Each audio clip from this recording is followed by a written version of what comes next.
Good morning, everybody. It is Wednesday, September 17th. We're expecting some severe weather today in the central U.S. in areas such as Colorado and some of Texas.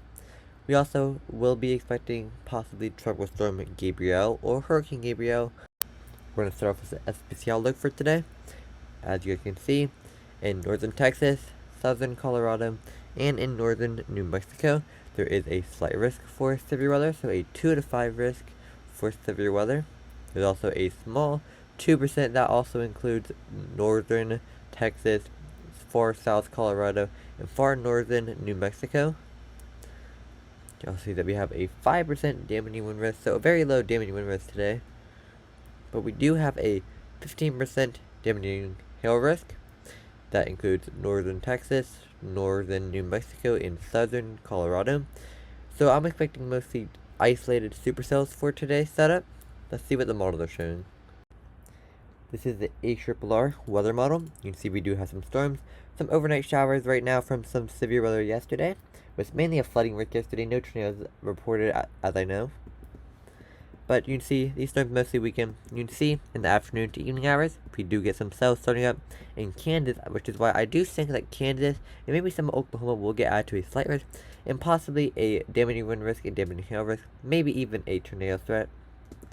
See, we do have those cells starting up in our 2% tornado risk over here, these discrete cells. I'm expecting mainly discrete supercells today, as we do have a mainly hail-driven risk today.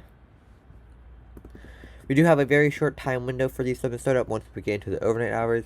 Daytime heating is over and these storms start to immediately die out. See, we are seeing some more severe weather tomorrow, but I'll talk about that tomorrow if I have a forecast video that is needed. Let's look at our cape though. This is our surface-based cape. You can see we definitely have some decent cape numbers. You have 1,000, 2,000 plus, some 3,000 in areas in Oklahoma and Kansas, which is why I think they will be added to a slight risk tomorrow, or today, sorry. See, like I said, we do have a very short time window for this severe weather, as we do have that daytime heating, and then eventually these storms start to die out overnight. So it's mainly a afternoon and evening hour threat. Let's look at our bulk shear though. This is our bulk shear for today, on the ARRR weather model. As you see, that, like I said, looks like a cold front possibly pushing in right here, with definitely some high bulk shear numbers in areas in Oklahoma, Kansas, and Colorado and New Mexico area 3. I do think there will be a slight risk that stretches from Colorado, New Mexico, up into Kansas and Oklahoma areas in northern Texas. See, like I said, we do have that very short time window for this severe weather, and then these conditions go down quite a bit. Let's look at our supercell composite though. This is our supercell composite numbers. As you see, we do have some these numbers, that's like I said, in Kansas, where I do expect a slight risk today in the newest SPC outlook. That may already be a slight risk by the time this video comes out. I am recording this pretty early at around 4 AM right now. See, like I said, that very short time window for severe weather for today. Very short time window as the daytime heating goes away. These conditions start to die out really fast. Let's look at our SIGTOR real quick. This is our SIGTOR, our significant tornado perimeter numbers. See, we do not have much SIGTOR, as you can see here. So I'm expecting a big tornado threat, as we only have a 2%. Main risk is going to be discrete supercells, with the main threat being hail. Low damaging wind threat, but it's still possible for damaging winds. And like I said, an isolated tornado or two is still a possibility, as we do have a 2% tornado risk. There's one more thing that I want to look at before I get into the tropics updates. I'm going to look at the 500 millibyte height wind. Okay guys, this is our 500 millibyte height wind, like I was talking about. So our jet stream, see, like I said, we do have a very short time window. You see that is the jet streams. Decent jet stream numbers. 47 knots, decent jet stream numbers. For just, like I said, we have a very short-lived and short-timed area for severe weather for today. Nothing crazy with our jet stream, definitely enough to support some severe weather. Now I'm going to get into the tropics updates. This is our two tropical storm methods, and you see we do have that high chance, which soon will be Gabriel, within the next 2 days. It does have a 90% chance of formation within the next 2 days and the next 7 days. We also have a disturbance right behind it that has a 20% chance of development. I will be showing you the satellite view of that in just a moment, and what the ensembles and models are shown. You can see that this just came off the coast of Africa. This one, Gabriel, will be developing very soon into a tropical storm or hurricane. Both these systems, most models are agreeing that they will occur out to sea. As of now, nowhere close to the U.S. We'll have to see that out though. As I said, like I said, this is over 5 days out, so nothing is for sure. Let me show you the satellite views.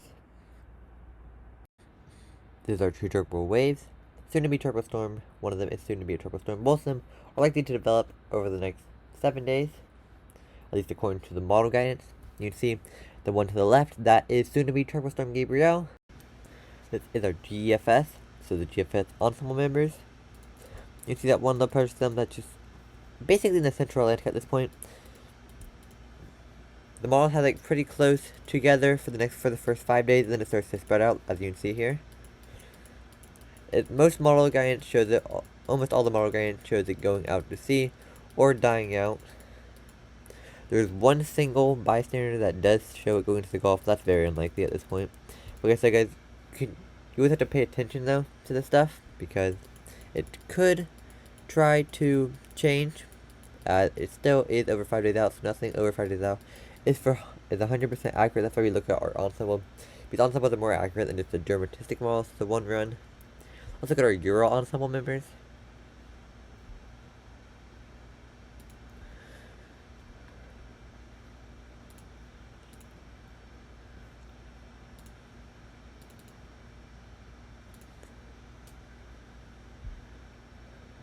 This is our European ensemble members.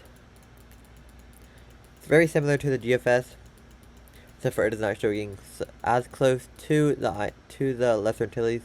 So they curve around to sea right away, which means the Euro model is showing it strengthening faster than the GFS model is. If you want to watch, you can see that a little bit of that tropical wave. The Euro is picking up behind it also.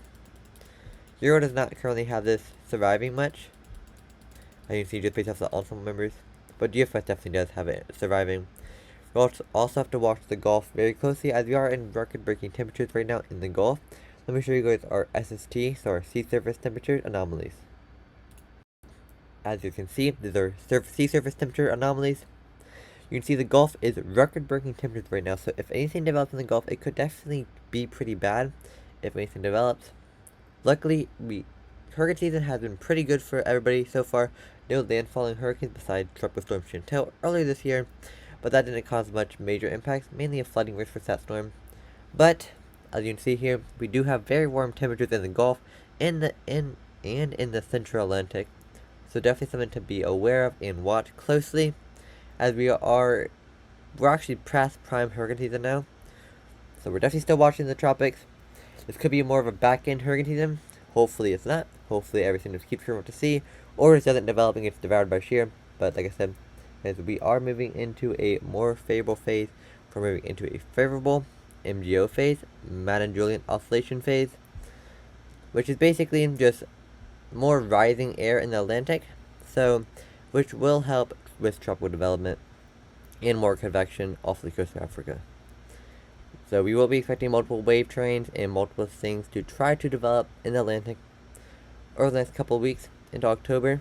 We still do have about 2-3 months left of the Atlantic hurricane season before we get into winter. So make sure you guys subscribe for more weather forecasts.